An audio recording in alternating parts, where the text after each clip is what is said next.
direct from the web, it's Billy Masters Live. And now, please welcome your host, Billy Masters.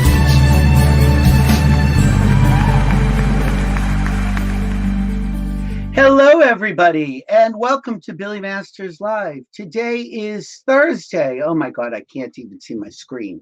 May 7th. So here's the trick we're doing. I've noticed when I'm talking to you, and yes, I mean you, that I look a little bit askew because I really enjoy looking at myself in the monitor. So I realized that if I put the camera right in front of the monitor, I can make it look like I'm looking at you, but I'm still really looking at me. Anyway, welcome to Billy Masters Live. Of course, I am Billy Masters. When I say we have a show today, we have a show today. But as always, I open with a little anecdote from my past. And this is one of those horrible stories. This is a horrible story. This is the bratty Billy Masters. The Billy Masters who didn't care what he said to anyone at any point, and really has grown up a teensy little bit. So this is the Oscars, 1989. I think this was the second or third time I had gone to the Oscars. And of course, back then, civilians were not allowed into the Oscars. And who the hell was I?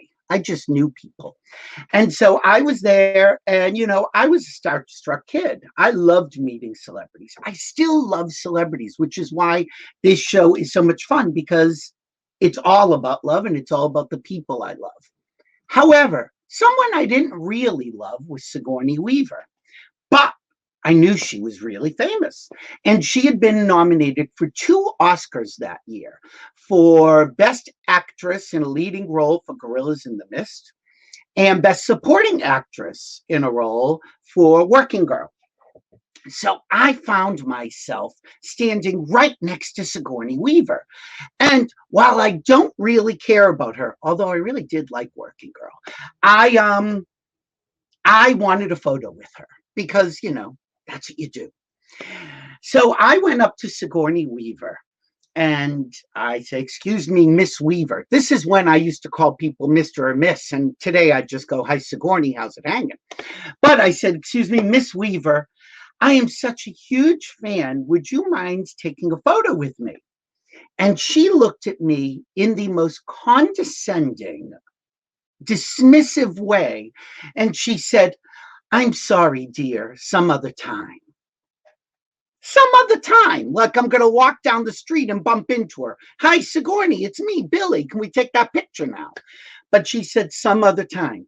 So my friend who was holding the camera turned to me, now still right next to her, and said, "What did she say?"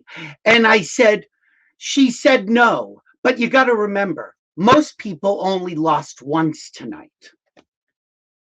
She gave me a dirty look then, but I was a little pissed off, and I held this against Sigourney for years and years and years. And I will tell you, this is one thing I learned, and I know my guest today knows this as well. As a famous person, you may be having a bad day. You may have lost 2 Oscars, but you only have one moment to make an impression on a fan. And you want that to be a good moment. Now, as a fan, I did not appreciate that the woman just lost 2 Oscars. It is probably the worst night of her life, and be a little understanding. But no, I was a little bit of a bitch. So anyway, years later, I started writing the column. I started performing more, and people would recognize me. And one thing I can tell you that I learned from Sigourney Weaver, I am nice to anybody. First off, anybody who wants a photo with me, God bless them, because who am I? So anyway, that trip, right after I asked Sigourney for the photo, we had gone to, I think it was Universal Studios, and I saw this display. And so instead of getting a picture with Sigourney Weaver in the mist, I got a picture with a bunch of gorillas. I thought that was just as good. Okay, years later, I am at an event. Sigourney's not quite as hot in her career as she once was. She was doing a made-for-TV movie, as a matter of fact. And she was kind of happy to meet anybody.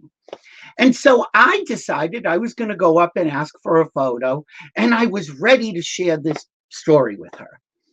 And as I did with Billy Crystal, if you look at the show made 3 weeks ago, I told you that story, and that one turned out well. And I went up to Sigourney and asked to take a photo with her. Mind you, I've still held this against her all these years. And I was very polite to her, and she could not have been happier to sign the photo. And I just decided at that moment to let it go because she was really nice to me. And she, careers go up and down. Maybe I had grown, maybe she had grown.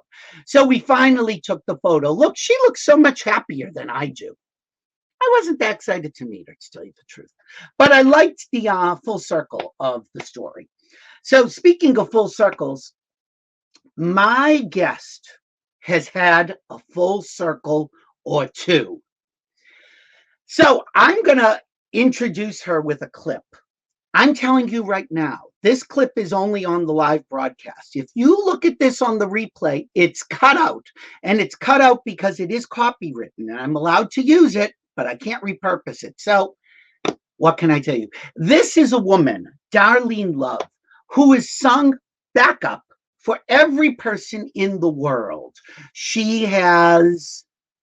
her name has been taken off of records. She has been misrepresented. She has been mislabeled. Let me just read it for you. Here is a clip of this woman singing Billy Joel with John the most amazing group Jackson Brown, Peter Wolf, Sam Moore, the E Street Band, singing backup for somebody they consider one of the greatest singers of all time. Ladies and gentlemen, Miss Darlene Love.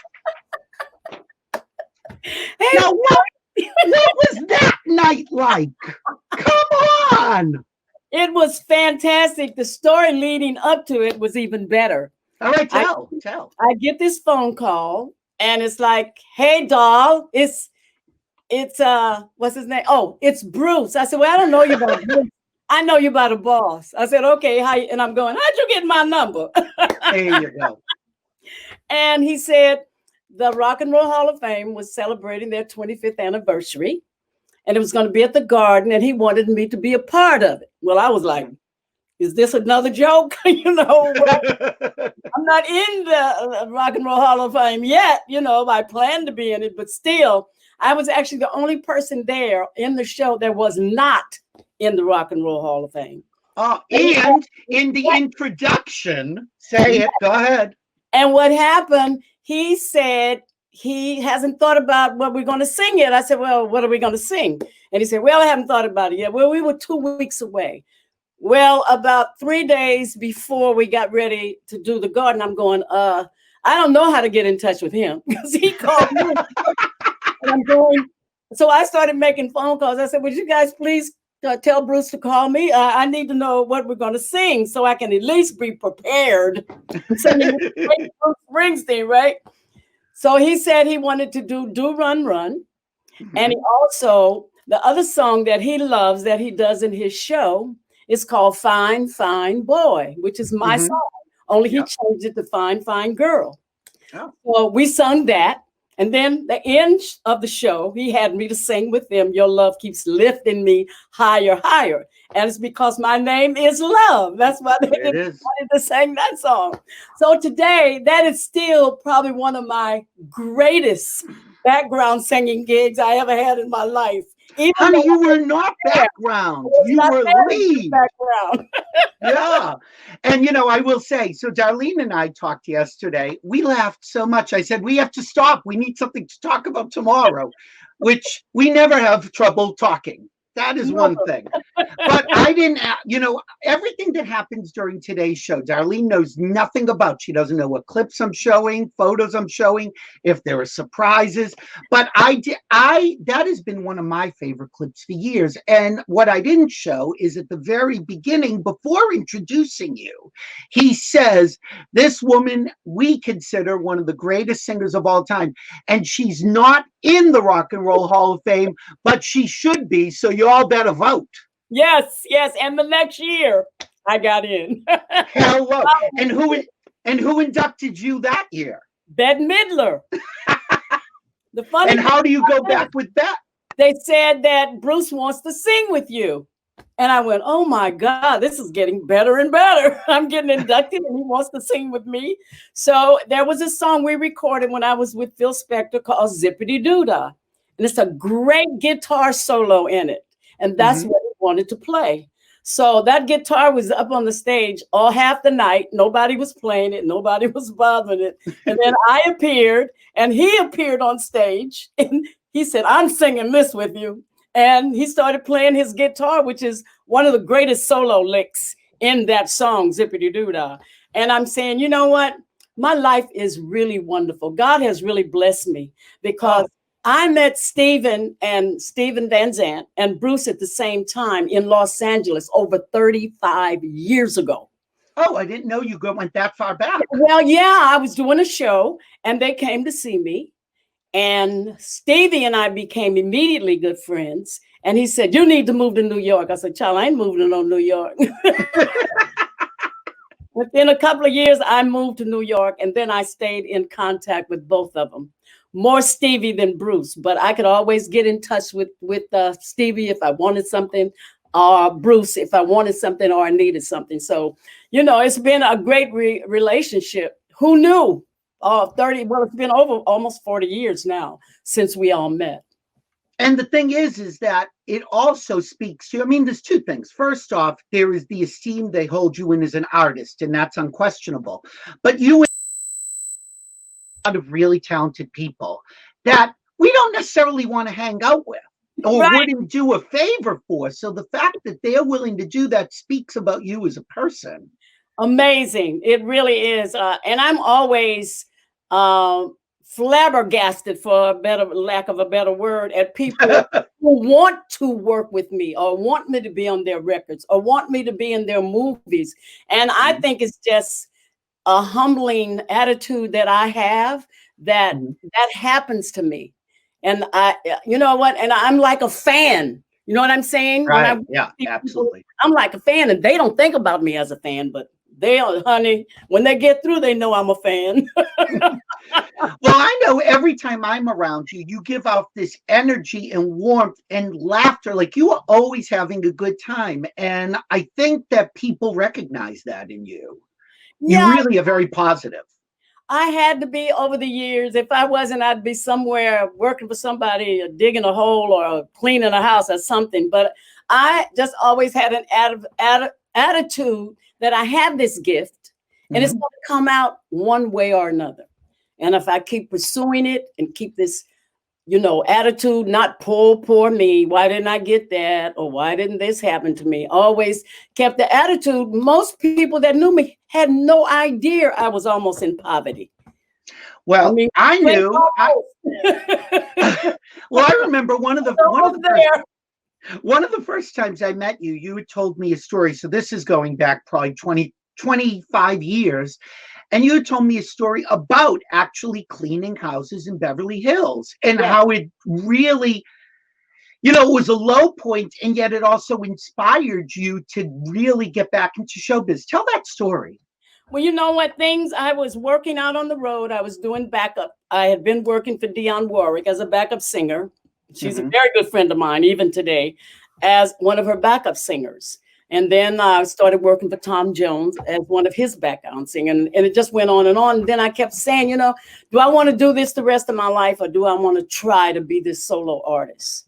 And when I decided to come home to start this solo career, you know, I couldn't be a Crystal because I was not a Crystal. I sung songs, but I still, what producers would say to me was, we want to put butts in the seats.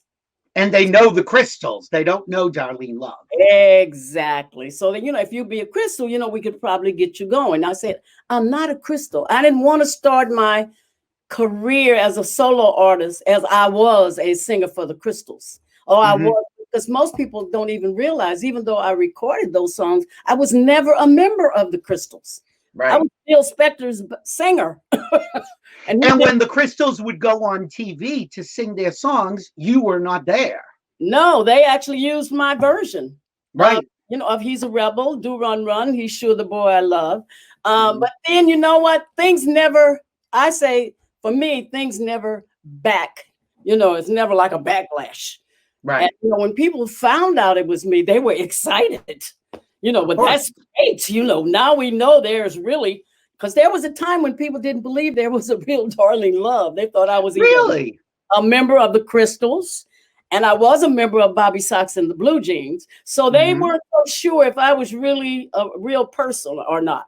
So when they finally did see me and people started telling them, yes, there is a real Darlene Love. She's alive and well. And could still sing. And can still sing. And she don't look too bad either. She looked pretty damn good. But the story I was thinking about is you were cleaning a house in Beverly Hills. Right. And the woman had the radio on. So tell what happened. It was the holiday season, and I was cleaning actually her bathroom. And down the hallway, I hear this music, and I go, "That's my Christmas song," which I hadn't heard in years. And then I looked in the mirror at myself as this song was playing, and I said, "You know what? I'm not supposed to be doing this. Not that anything is wrong with it, but I have another gift. And I should be out singing." But at that point, something really stirred up in me that gave me the ability to focus and say, I'm here, I'm alive, I'm well, I'm healthy. I'm going to go out and get this solo career. And from that moment, I made that decision. All hell broke loose. A lot of it bad, but some of it good. I just never looked back. I said, that happened yesterday. That's gone. It's not going to happen again. So I just kept going forward, and got hooked up with Stevie Van Zandt. And now I've been in New York almost 35 years. That's amazing. It's been that long. Yeah, I know. I say it all the time. What happened to the time? Well, and let's go back even further, that it all started. Well, I mean, I guess it didn't start with Phil Spector, but there you are with Phil Spector. Right. Yes. And so how old are you there? 18. Oh my God. That's when I started with him when I was 18. And how did he find you? Or did you find him? How did that work? Oh Lord, I probably wouldn't have never found him. You would have been smart. Yes. The Phil Spector had a partner, Lester Seal. He lived in California. And the Blossoms, the group I started with in this business, actually, he said that Phil Spector, his partner, what he said, is coming to town. And he's looking for a girl to sing this song. And I told him, I know somebody that would be perfect for it. And that's how I met him, through his partner. Actually, when Phil Spector came to California, I had a lunch engagement with him. We were all there sitting around, and he wanted to teach me this song. And he asked me if I'd come to the studio. Oh, yeah, okay, yeah. Went to the studio. I figured if anything would happen, I could whip his butt. He wasn't about this good. Anyway, we went to the studio, and there was people there. So I didn't feel nervous or anything. And he started actually playing He's a Rebel on the piano. He said, "How is this key for you?" I said, "Well, that's fine. Let's try it a little higher." And we did. He taught me the song that day, and I went home. And the next day he called. He said, "Well, I'm getting the musicians together. Can you come in tomorrow and we can record the song?" And I went, "Wait a minute, that quick?" Because I hadn't been used to doing sessions that fast. Usually when people call us for recording session, it was like 5 or 6 days later or a week or whatever. And by then, the Blossoms was the biggest background singing group in the business at that time, especially when. And who had you worked with at that point? Let's give people an idea. At that point, I had been working for Lou Adler, who had the Mamas and the Papas, Jan and Dean, one of the loves of my life, Sam Cooke. Yeah. And the OJs, Elvis Presley, Nancy Sinatra, Frank Sinatra, and I had did this television show called Shindig. Then and I just started, everybody that we were working with on Shindig, they used the Blossoms as their background singers. So you got everybody. Then I started getting all the work. Then we started getting all the work. So, when you get to a position in your life and you're comfortable, Money was coming in. Everybody's doing fine and wonderful. It was hard for me to turn it loose because you don't have to really do anything but show up and do your job. And I was one of those. I showed up on time. I did what I was supposed to do, and no fuss, no hassles, no nothing. That you were a pro. Yes, that too. And it helped me in later life to be that way, because you just never know who you're working for. When I even did background for Dinah Ross, you know, she came to the session. She wasn't the most friendly person in the world, but she was there. She was nice, and we did her background. If you'd asked her after that session who was Darlene Love, she probably wouldn't have had a clue, because she, you know, she just sat there and we did our background, and she went on about her business. But she barely knew who the Yandantes were, and they sang on everything that Mary and Cindy and Flo sang on. So, you know, that wasn't personal. That wasn't personal. That's absolutely. But you know what? It got to the place that the Blossoms were getting as big and as famous as the people who were coming to the television show to do the TV show, because it was the TV show to do. And everybody from Motown. That's how we ended up meeting all the Motown people, because they all came through there and did the show. So, you know, I was really blessed to be able to meet people that liked me. Right. You know what I'm saying? And what we should use her, you know. In other words, they want to work with people who are easy to work with. Yeah. Don't give them any trouble, you know. And they know their job. They have a good attitude. They're there on time. I ain't gonna let nobody walk on me or stomp on me. But I'm where, and I do what I'm supposed to do. So that led to a whole lot of things. And I started saying it makes it hard to leave that kind of job, because it had security and, you know, it was nice. So when I decided to take this bold step to be this solo artist, it was like, do you really want to do this? You better make sure this is really what you want to do, because when you change in the middle of the stream like that and start turning down work, you know, I don't do that anymore. Not that I think anything's wrong with it, you know, telling them, you know, no, I just decided I'm going to change. I'm going to start my solo career. And it was rough at first. I mean, because the buyers wanted so bad for me to say I was a crystal. Right. I just couldn't take that step. It's like taking a backward step to where I'm trying to go or what I'm trying to do. Well, I think once you make that decision, you have to stick with it. But it is scary to give up security and work to try something that you know you're qualified for, but you have to now change people's minds and their perceptions, if they even knew who you were, as you said. And a lot of them did not know. And you know, the biggest thing that happened to me, the best thing that happened to me when I came here, we were doing a show at the Bottom Line called Leader of the Pack. Right. And so many people came to see it, because it was the original people, except for the Crystals, the original people that were who sang the songs were there. And Paul Shaffer, I met him because he played Phil Spector in the play. Oh, well, we have a clip of the play. So hold on. Since you brought it up, hold on, everyone, take a look at Leader of the Pack.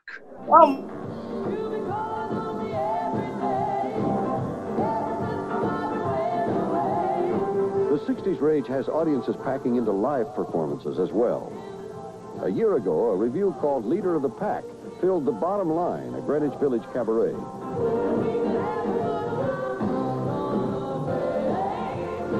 Darlene Love sings Wait Till My Bobby Gets Home, her hit of 22 years ago. And like so many of the songs, it's a morality lesson.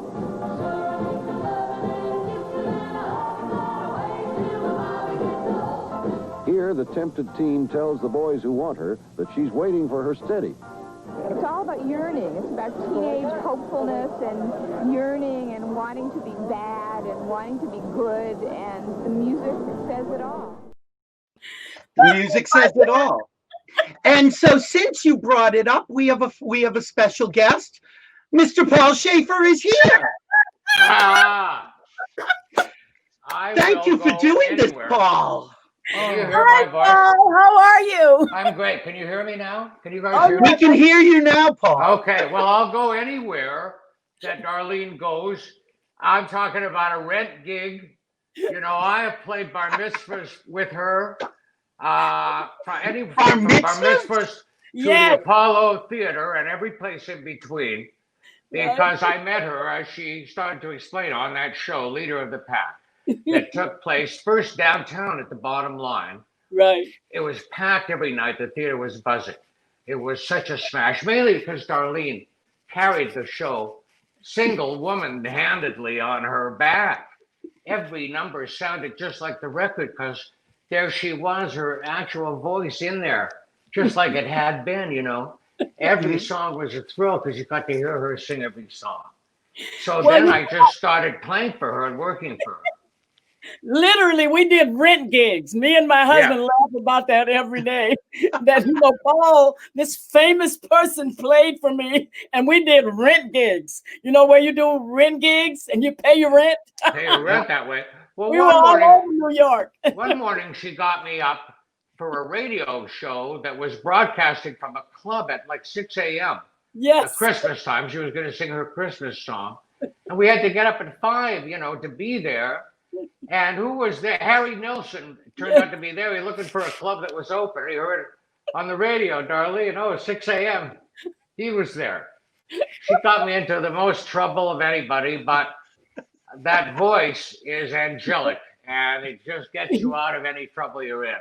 Once you start to sing. The greatest thing about that, I tell people about Paul Shaffer, is that he is the reason I started doing the David Letterman show. Because Paul invited him down to see Leader of the Pack. I invited David down. David Letterman. Right, David down to the show. And he, that night on David Letterman's show, he said, that girl that sings that Christmas song, we need to get her on this show. And I thought it was just going to be for that one time. And it ended up being for 29 years. Yeah, so 29 a whole lot, because it was every Christmas for 29 years, she came on the Letterman show and sang the song.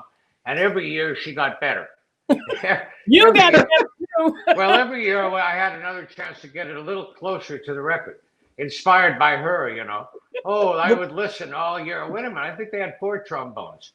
Book us out 4th trombone, you know, and every year we got a little cut. Every year she pulled out some kind of inspiration.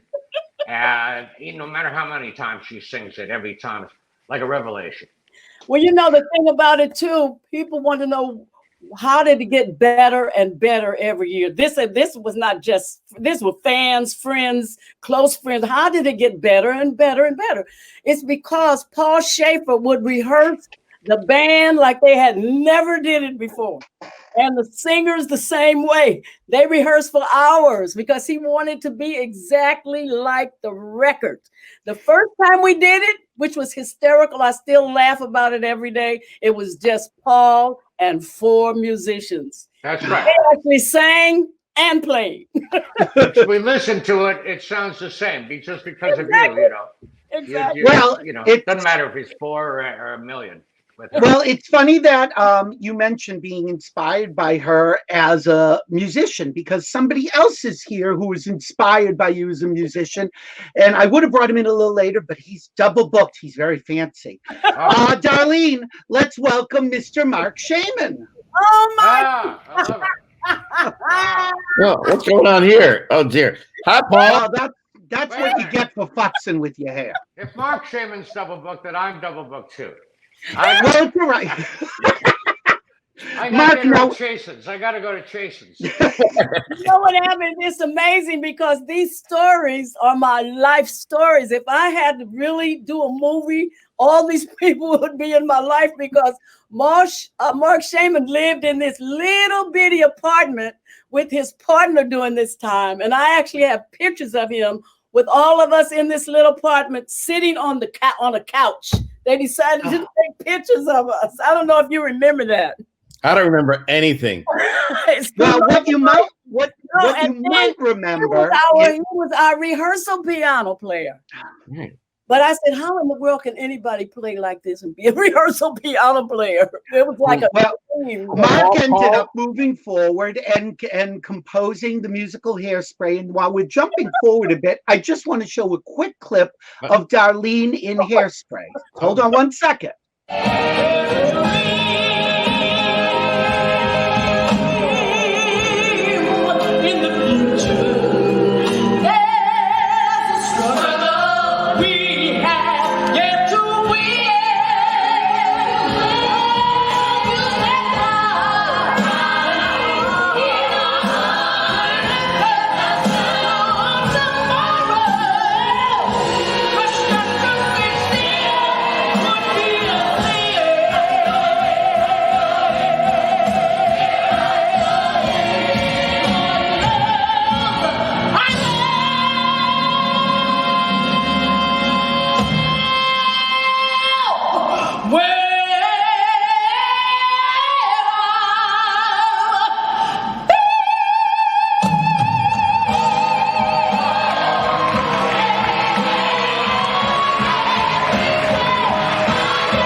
Now, come on.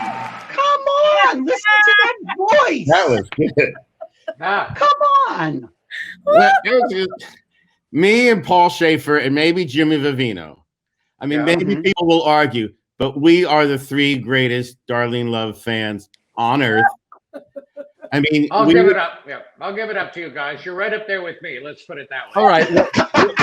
You're the king, and we're like on the other side of the throne as we all I'm so bow much down a to her. choice Mark's age, but I mean, I was when Today I Met the Boy I'm Gonna Marry came out. You know, I had that 45 and wore it out, and I remember a friend of mine saying, "That's the voice you should work with." And you know, it seems so far fetched, but that's why it has been such an honor to finally get to work with her. And you had the same honor, I know. And then you used her so many times, and right. That's the thing, Mark. How did she come into Hairspray, Mark? Well, because she's Darlene Love. It was our honor. I mean, I met her at the same time as Paul there at the Bottom Line in Leader of the Pack.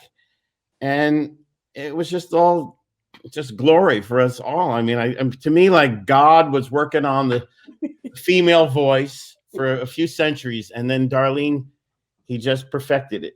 That was it. It does not get. Well, it is perfection.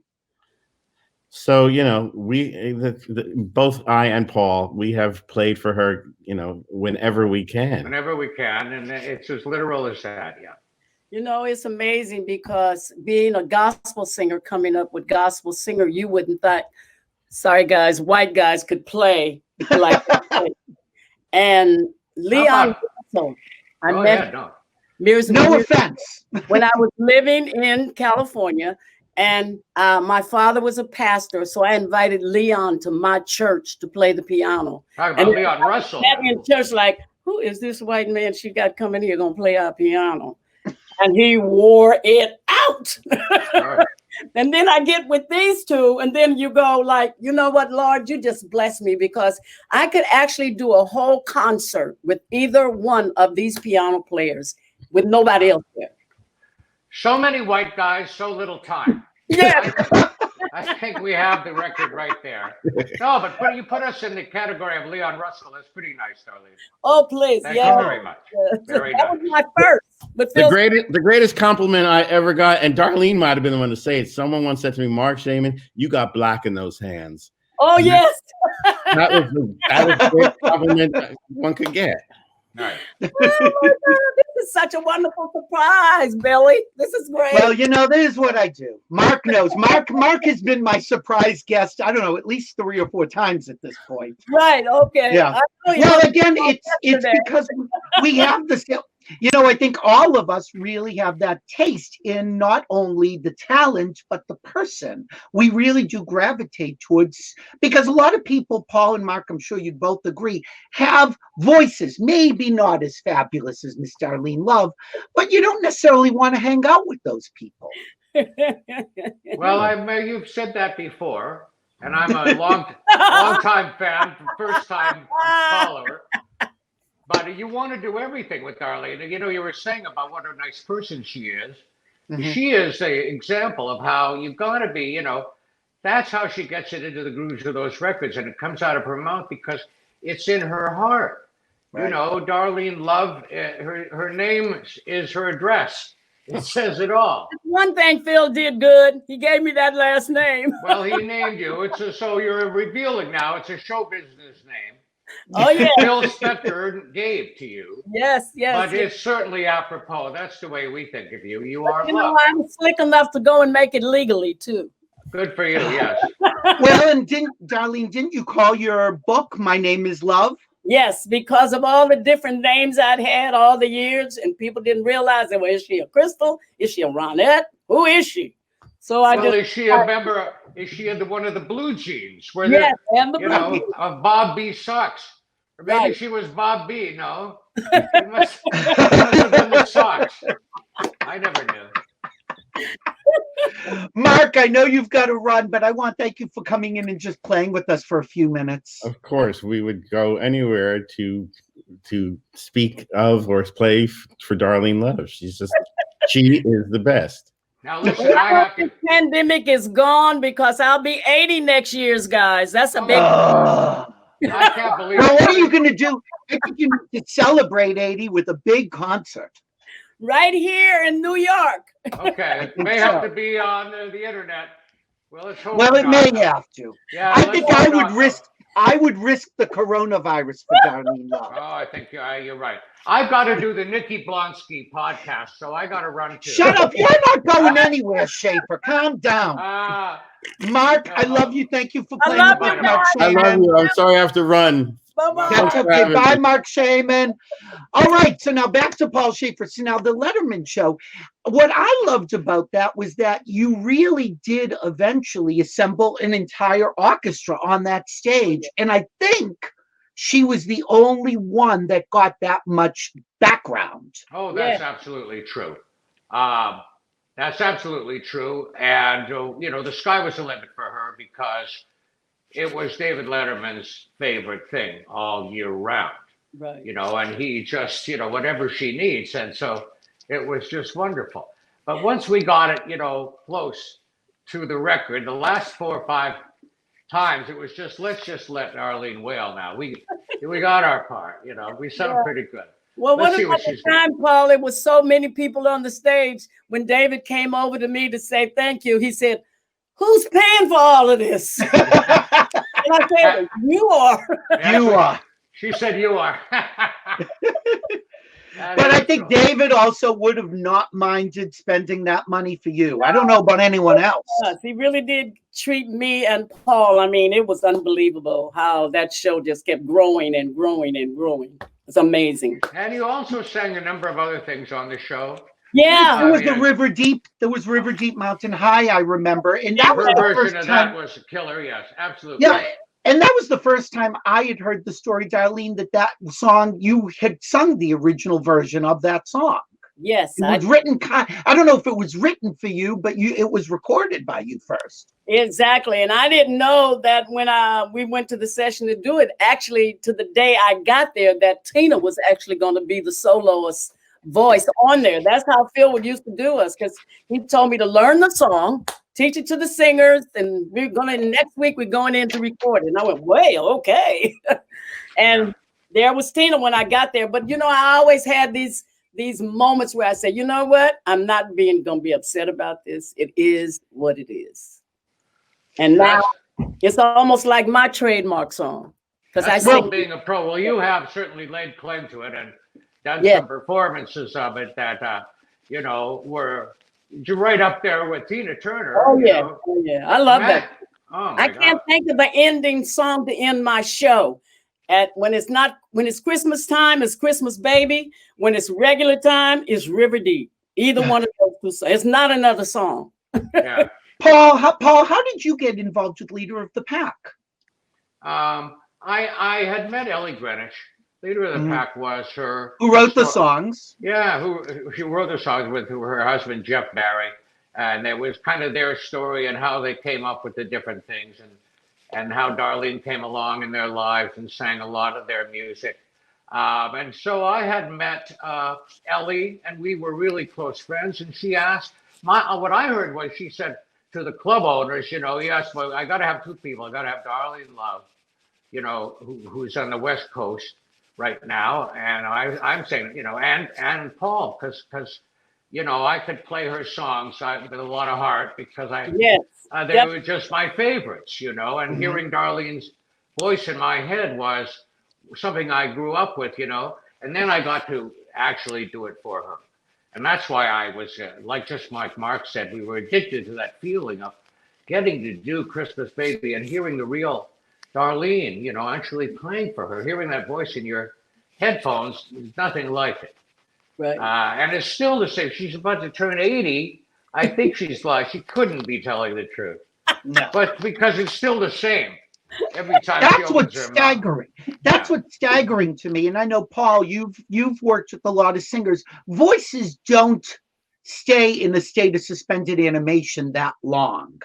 So what is it about Darlene that has preserved the voice? Is it the technique? Is it just she takes care of herself? Is it prayer? I think it's probably all of it. I mean, only we have the real Darlene there, but am I right? It's probably all of it. It is all of that. It's taking the time to rest. When I do Broadway, I don't have friends. I don't Really? talk, I don't hang out. You know, people are paying to come and see me on Broadway. I want to be there when they come to see me. I don't want to be out because I'm sick. The kids would say, "Come on, we're hanging out tonight." I say, "I ain't one of the kids. I'm going home." I have been. I just want to say, and then I really do have to. All right, Paul. Because we have wives and personal lives that we have to attend to. Darlene knows my wife, Kathy, very well. That's And right. I know Alton very well, too. But what I wanted to say, I've forgotten now, is just that, I've been with her when we do that Leader of the Pack, but working at the Bottom Line, we had to do 2 shows every night. Oh, really? Yes, 2 shows a night, and she's singing her you-know-what off. But and let's show this picture. There we are. Who am I looking at there? Oh my God! Well, Ellie Greenwich. Yeah, Ellie on the left. Darlene, that's Darlene on the right. Second from the left, and me, and Mavis Staples. Mavis Staples. Oh my God, Mavis Staples. Yes. You know what? That's from a recording session that I had. I made a record in 1989, and I said, what would be the ultimate soul trio? And everybody was available. That's what that was from. Right. But when I would come in, like for first of 2 shows, Darlene, how are you? She would just, she wouldn't talk. And she taught me that so important for like a guy who deals with vocalists as I do. They don't go together, Darlene would say, right? Singing and talking. If she has to sing, often she doesn't talk. What a great trick. Right. That she knows. She knows everything. Well, you know what the whole thing is too, Paul? The thing about talking, you can't prepare to talk, but you can prepare to sing. So it's harder on your throat to talk or whisper than it is to sing. And I have to teach myself that. Yeah, you whisper. Well, what I'll say about Paul, because Paul, I do know you have to go, but I want to say the same thing I said about Darlene, and I think Mark, I think we all have this in common, is that if you are a genuine, open, honest person and a fan of people and fun to be around, people will do almost anything for you. I think your career has shown that as well. People gravitate towards you because they know you're going to take care of them. And the fact that you have been a fan first, and that was the case with Darlene. And I wanted to do the best I could for her. What else is important? Well, and the fact that you showed up today, Paul, I really appreciate it. For her, anything. Billy, you are a new find of mine. I'm now your biggest fan. Well, happy, my love. Yes, thank you very much. I will. Same here to your Alton and everybody, and we'll see you guys soon. Whoops. Yes. It's been fun to be with both of you. Oh, thank you, Paul. Thanks for doing so much. this. Bye-bye. Okay, bye-bye. Darlene, it's like this is your life. I can't wait to see you so I can give you a slap. Perfect. Those are. I mean, who else do we have? No, we don't have anyone else. Don't get my heart anymore. Well, you know the thing about those 2 guys, they have been actually in my career since I started. Right. My career as Darlene Love actually started here in New York. And that's true, right? Yeah. And I had met 2 people that hadn't really started their careers yet. Paul, they were at the beginning. But the David Letterman show had only been on a couple of years when Paul started doing Leader of the Pack. So those guys created in me a love for doing what I was doing because I'm telling you, literally 2 of the most gifted piano players I know on this earth. Most singers like me, if you got a good drummer and a good piano player, right, the sky's the limit. I'm telling you. This is. And I will say a personal story. I've been with you many times, many here. I found this picture and I said, this will prove Darlene and I change our hair like people change their socks. So, This was at the Hairspray film premiere. Oh my Now, goodness. what's going on there? You're just like us ladies. In more ways than you know, Darlene. but you know, you actually bring up a really interesting point. I was reading again. I know you, so I know your heart. I know your soul. I know who you are. But I read an interesting quote. Somebody had asked you about the gay community, and you said, if it weren't for them in my audience, I wouldn't have one. Period. That's so true. So what do you, but later in the quote, you also mentioned that 90% of your audience is white. Yes. So those are two things I find 99, really interesting. Maybe 99.5%. Wow. Those records, the difference cross gender lines and racial lines, rhythm and blues and pop is totally completely different. And all the audiences are different. I thought when I went to Aretha Franklin concert, it would be all black. It was all white. Really? Yes, and gay. Right. Patti LaBelle, the same thing. Right. They just love and gravitate to that kind of music and to us as ladies, which is fine because, like I said, truly, if it wasn't for them, they started my career. They're still in my career. I still get letters from them, from old fans. And I love them. And young fans. I mean, I've been to your concert. I think the last time I saw you was 2 years ago during the Christmas tour. I was staggered that I'd say the majority of the audience was under 40. Oh, yeah. Oh, yeah. Oh, yeah. Kids. I have, it's amazing. I have fans now. We went 4 generations a couple of years ago. This lady came, the grandmother, the mother, and the girl had just had a little boy. He was like, I guess about 6 or 7 months old. I said, oh my God, but she had earphones on his ears, you know. 4 generations. I said, my God, thank you. What a blessing that 4 generations can come and see my show. Because those songs go back so far, and those people love those songs. Right. You know, and it's creating new memories for that young generation. It speaks, I think good songs are universal and they're timeless. Yes, exactly right. Exactly right. So we skipped something. I would have done things chronologically, but you know those guys. No. So you were part of something that was really, I think, sort of a landmark. I mean, it's not necessarily for the right reasons, but you were part of the musical Carrie on Broadway. Now, first I want to show a clip of you in it. Where are you getting all these things from? Darlene, you know, the best is, can I just say, I am Billy Masters. I will say, you know, one of my fans wrote me and he says, you're always so well prepared. I know you must do hours of research. I said, I'm just calling my friends. I know this stuff. That's nice. I just opened the address book. Who am I calling today? But, okay, I did not see Carrie. I did not get to see Carrie. I'm one of the many. But look at this clip. Let's just show this for a second.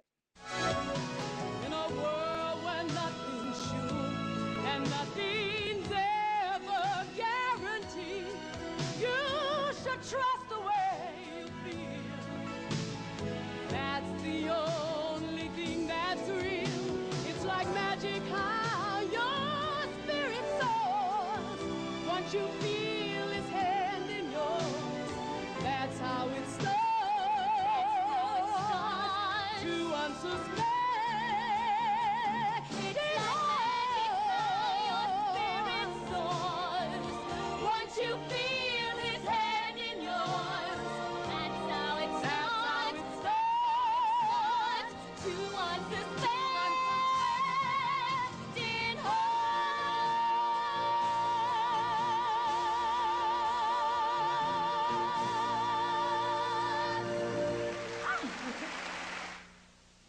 Oh my God. And that is great. Now, if I just saw that clip, I'd say I have to go see that show. Didn't last that long.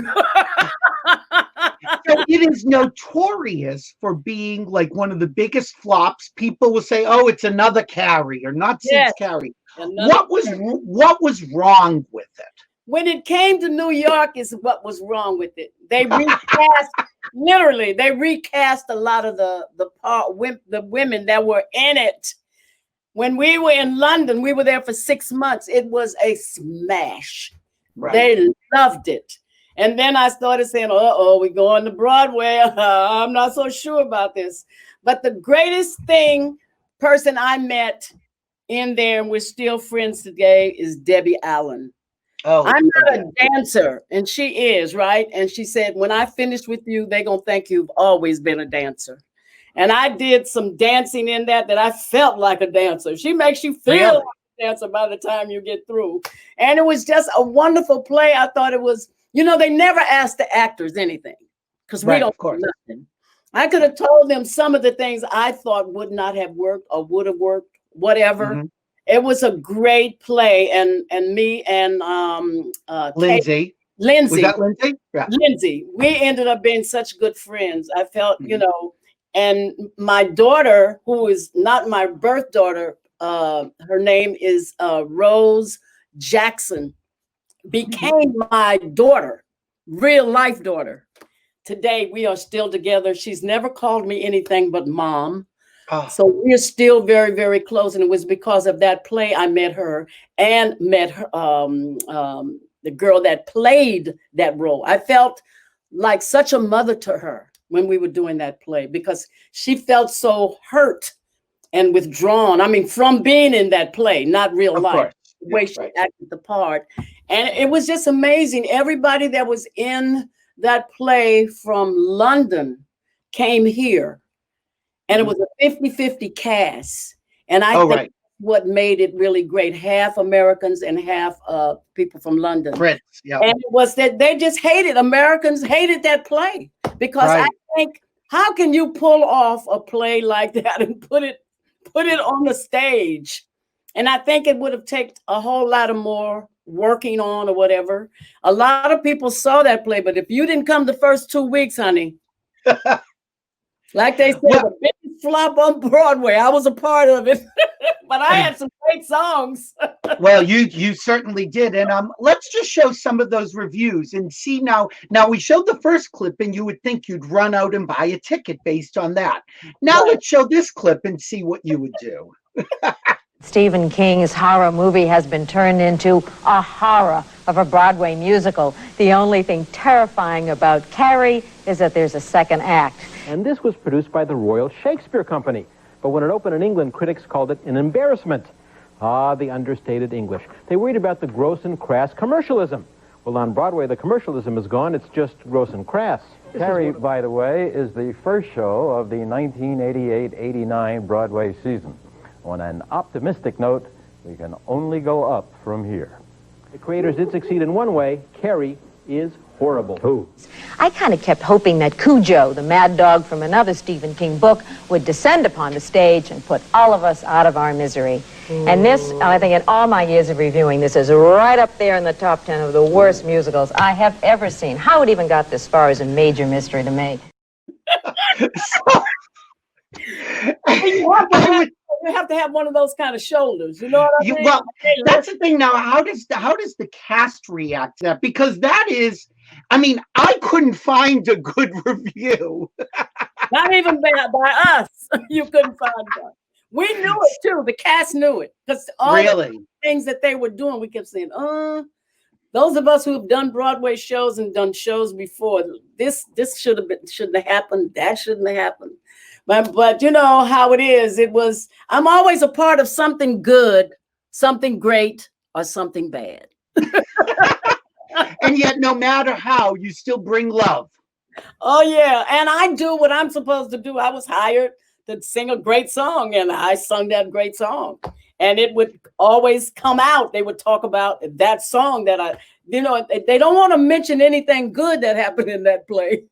Right. I will say that none of those reviewers even mentioned your name, which in this case is probably a blessing. Yes. How did you get it? How did you even get this musical? I actually auditioned for it with Debbie Allen. Really? Debbie Allen knew me from California. We had not met, but she knew my work, and she said, "Of course, Darlene Love would be perfect for Miss Gardner." Really? Sometimes they want to use somebody that is not as known to do shows, you know, because they make big stars on Broadway, but they're not known when they first start, you know. Right. And that was the case. But the audience in London, I mean, we had a full house every night for 6 months. Right. It was fabulous. They loved it. I guess the whole idea of putting something that crazy on the stage. Well, you don't usually think of Carrie as a musical. No, I don't know what they were thinking about. I have no idea. But you also did a lot of acting, and let's talk about Lethal Weapon. How did you get that? A fan. When we were working, really another one. Listen, we were doing Leader of the Pack, and I was doing separate shows too as Darlene Love. I would do nightly shows as myself. And this guy, his name is Chris. He was the casting director for Lethal Weapon. Okay. And they wanted a Black actress to be Danny Glover's wife that wasn't known as an actor. They didn't want the same Black person that plays all these roles to be his wife. Okay. And he asked me if I wanted to be in a movie with Danny Glover and Mel Gibson. I went, yeah, right. Hello. Sure. Yeah.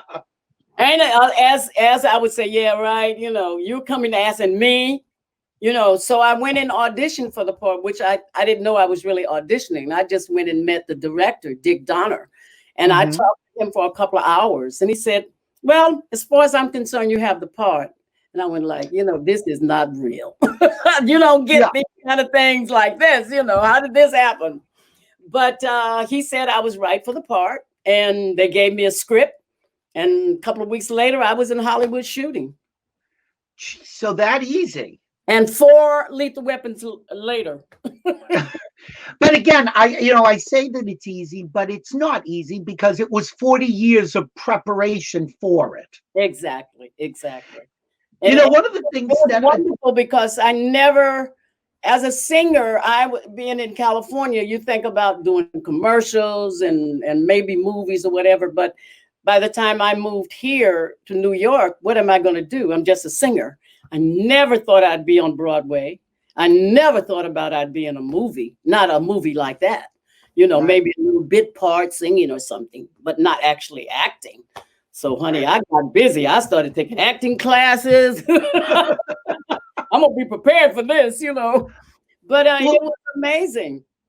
I think that, you know, I will say something about background singers, and I'm a musician as well. I'm a pianist, but classical. I have no Black in me. I'll just tell you right now.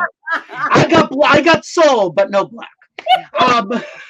But I will say that backup singers are, you know, people don't realize they are amongst the most talented because learning a melody, almost anybody can learn a melody. Right. To learn counterpoint, to learn harmonies, to learn the intricacies, the rhythmic intricacies or syncopation of a background singer is far more difficult. And to be able to be versatile and sing for the variety of people you have sung in those styles, that is extraordinary.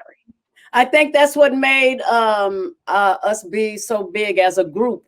It wasn't no group singers back in those days. It was just singers they would just hire through the union. But we were actually a group who could sing anything. And I have to give credit to the when I was coming up, we had Glee Club, we had fellow choirs, and we had all of those. So I had to learn what part I was going to sing. So anytime I'm singing, my husband told me one time we were in church and I was just singing along with everybody else. He said, do you know you're singing the alto part? You're not singing the lead. And you just automatically go to your part, especially if it's a congregational song. You just go to your part and you start singing it. And that really did help me when I started singing background, especially for records, because we didn't read music, but we could read music. I mean, I couldn't tell you what note that was, but you know, right. So, well, I talked to the Pointer Sisters.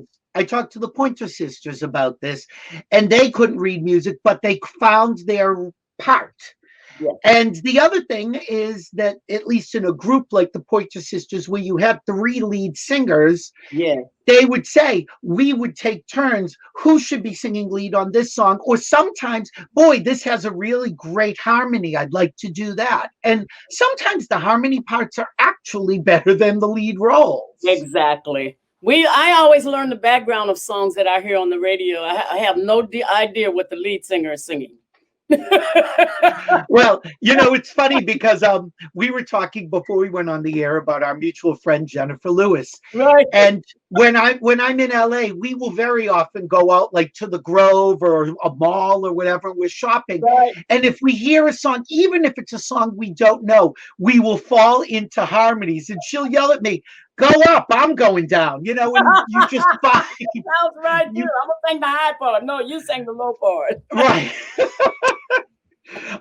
And speaking of Jennifer, I'm going to just mention a story. I went to New York for your closing night of Hairspray, which here's a photo from that closing night. Yes. Wow. And that's Scott Whitman on the left and Marc Shaiman on the right. Right. And this was your final bow, which is just such a beautiful moment. And so I had seen your last show.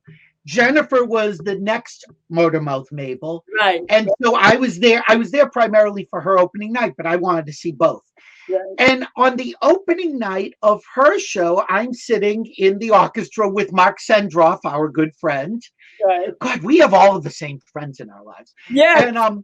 And I looked in the back and I said, "That's Darlene in the back." And you were standing in the back of the theater with your sister, Edna, who is lead singer of Honeycomb. People who don't know, it's a very talented family. And I went back and I sat and chatted with you two. And I said, "Why are you here?" And you said, "I want to see how she does. I want to cheer her on like she cheered me on." Yes. And again, I think that's the fan part that people don't realize. We may be performers, but we're also fans of people, and we want people to do well. We want them to succeed, whatever they want to do. We want them, and you're cheering for them. At least I am, and you are. Yeah, I am too. Absolutely. A lot of people don't do that, but I think that is part of being in what they call show business, rooting for one another. And how long were you in Hairspray? You were there like about a year? How about 3 years? Were you 3 years in the show? 3 years, and at the end of the 2.5 years, my husband said, "I think it's time for you to take a break." Because like I was saying, I don't have a life when I do Broadway because I want to be in good voice. There's some things we had to do. We'd had to go out sometimes for publicity or whatever, but that was the only time I went out. And after about every 6 months, they take up your contract. You say yay, or they say yay or no or whatever. And when we got ready to take it up for the third time, right before 3, I said, "You guys, I think it's time for me to say it's been great. It's been a great job. I saved a lot of money."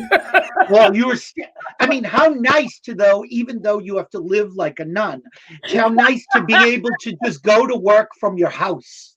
Yes, which is wonderful. People don't realize what kills you a lot working like we do is the travel. Yep. It's not the job. It's the travel, airplanes, different temperatures. It's hot, it's cold, and you're trying to take care of your throat, because that's all we have. Musicians. That's your instrument. And that's your instrument. Exactly. So, it's really great to be able to do. It is such a blessing for me to be able to sit here and talk to you and talk about the things that I have accomplished. And a lot of it has to do with my faith in God. I have favor, and I believe those who work at it hard enough will get where they're trying to go if they be true to themselves. Like, that's what I say about our girlfriend we're talking about right now. Man, she be true to who she is, and she changes not. And she kept, the first time I saw her work in New York was many, many years ago. And I said, "Oh Lord, that girl's gonna be a star. She is going to be a superstar." It took her a while, Well, like you had said to me before the show, it takes the right role at the right time, but you have to have done the work. You have to be prepared. Oh yeah, you have to be prepared. That's one thing the slogan from the Boy Scouts. Be prepared. So yesterday, you and I were talking about what's going on today in the world, Yeah. and the actually apropos of Hairspray, I was thinking to myself, you live on the road, I live on the road. We're always going someplace, and it is kind of nice to sort of take a beat and sit and sort of take stock of everything and just relax. But I bet it's got to be really hard for you because you're used to moving and performing and connecting with people. That the hardest part about it is connecting with your fans. I've done a few live shows on the web where I just sit and talk to my fans.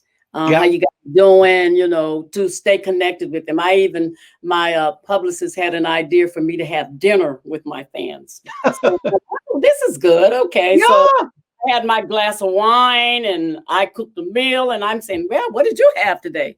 And the comments that I got from it was like amazing. Well, that idea was fabulous. It was so good, So that's the one. I don't miss the traveling. That's what I have.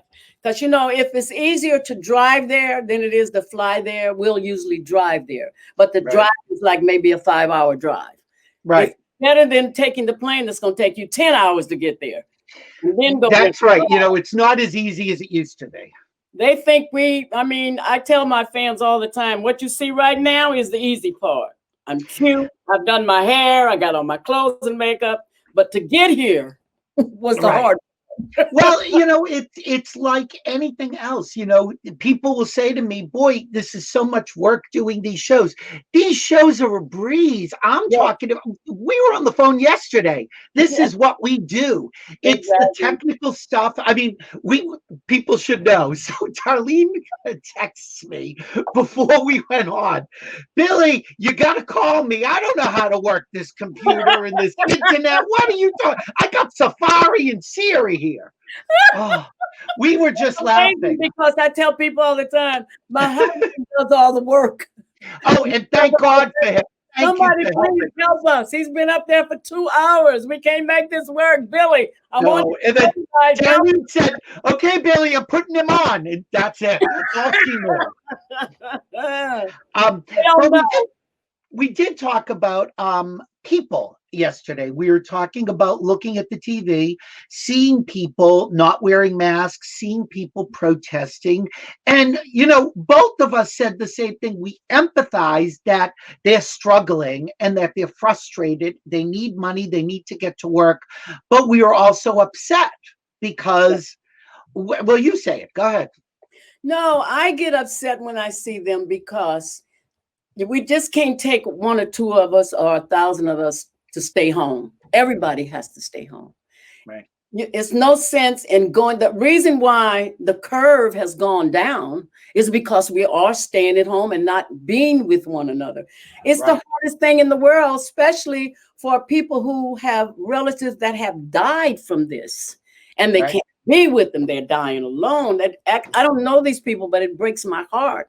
Then you see a bunch of people out because they want to go to McDonald's. Are you kidding me? Are you kidding me? Seriously, it really does upset me. We all want to get out. Think of something to do. There is a lot of things you can do without endangering other people. It makes me upset, Billy, because now you don't care about me. You only care about yourself. That's the biggest part. That is what I said to you yesterday, is that I am not somebody who wants to tell people what to do because I don't like being told what to do. Nobody likes being told what to do. But when I see people going out without a mask or a scarf or even anything, a tissue, it's saying to me, I don't care about anyone but myself. I don't care about you. Right. And we are in this together. We are. I mean, and it has to work that way. Or I got news for you. Viruses don't go away. They don't. And they're not going to find a cure for it. I take a shot every year so I won't get a bad virus. Oh, sure. I have, other things. The flu shots, yeah. Exactly. A cold. the worst thing you can have is a cold. It does not go away. They can give you a shot for it and it's easier on you. But we're going to have to do this ourselves. All the doctors on heaven and earth are not going to be able to take care of this. We as individuals have to take care of it. And the minute they get this and really understand what we're doing to our neighbors, to our friends, you think we don't want to go and see our people we love, my brothers, my sisters, they're in California. I want to see everybody I love. I want to get back to being with my fans. But if we don't do that now, what, 2 years from now, we'll be still doing what we're doing now. You know, it's funny. One of your lyrics just came into my head this very second while you were talking. On the new album, well, not new now. It's almost 2 years. Is it 2 years? Okay, this album, introducing Darlene Love, which is a phenomenal album. Go out and buy it. Go listen to it online. Little Steven had produced it, and you so many great people gave you songs. But there's one song on there. Oh God, I can't even remember which song. All I got is the line. I think it's a woman who's, it's a woman who's having an affair. And the line is, it struck me. Sometimes the difference between right and wrong depends on how desperate you are. Oh my God. Yes. Come on. I mean, when you sing that, that is powerful. I mean, that is the truth. You can be the most wonderful person and holy and pray, but if you're desperate, you got to take care of yourself. Desperate things. You know, we have to think about our neighbors. We really do have to think out of the box. Think about somebody else, and then we can all get on the same page. I don't want to go through this again next year or flu season and have to do this. Who does? But you know, wait just a little longer, and you know, let's get this right first, and then we can move on. No, because we'll end up doing this forever. Yes. And who wants to do this forever? Can you imagine I hug you when I see you? Well, I know after you slap me, you're going to hug me. I mean, I know that's how it works. Darlene, I could sit and talk to you forever. You know that. I mean, we just laugh. We laugh. We're silly. The best is Darlene had written just before we went online. She posted online. I can't wait to talk to Billy. He's a hoot. I went, there you go. I'm a hoot. And I will say that there is. I'm glad I could spend part of this day with you. I mean, it makes my whole day. I don't have nothing else to do after this. Know. Go wipe up my makeup. You know, I'll tell you, it's been kind of easy getting guests right now. You know what? This is the right time, Billy. It's the but what I also love, and I love that I was able to surprise you with people you love because we are all connecting. That was beautiful. That was well. What I look at when I do the show is I want people at home to know the Darlene that I know. Not everybody is fortunate to have hung out with you and laugh with you and misbehave with you, and we have done all of that. Yes. And this really shows people this. Anyone watching this is love. Yes. And I love you. Amen. I say amen to you too. Sweetheart, thank you for doing the show. I love you. We're going to tell people, subscribe to Billy Masters TV. Yes, amen in the name of, listen, do this. You'll love it. Do it. I think you have to click on the box below Darlene. There's a box there. Just click on it. Click subscribe. Yes, I see it. There you go. There you go. Click on subscribe. Yes. Darlene, we will do this again because I've got more friends that wanted to talk to you. We couldn't get everybody. Love to. And I had plenty of time to get this together because we planned this. I kept saying the 7th, and I didn't realize, that's a nice little ways. Oh, yeah. When did we first talk? We talked like, 2 weeks ago or something? Yes. So we had seemed so far in the future. I know, but then here it is, and before we know it, we'll be doing it again. I loved it. Thank you so much for having me. Sweetheart, thank you for doing it. Take care, and God bless, honey. You also. Be safe. I love you. Thank you. Bye, sweetheart. Thank you, everyone, for watching Billy Masters live. And just remember, as I've said, and we both said, take care of yourselves, be kind, be safe, and just remember, if we're here, we are live.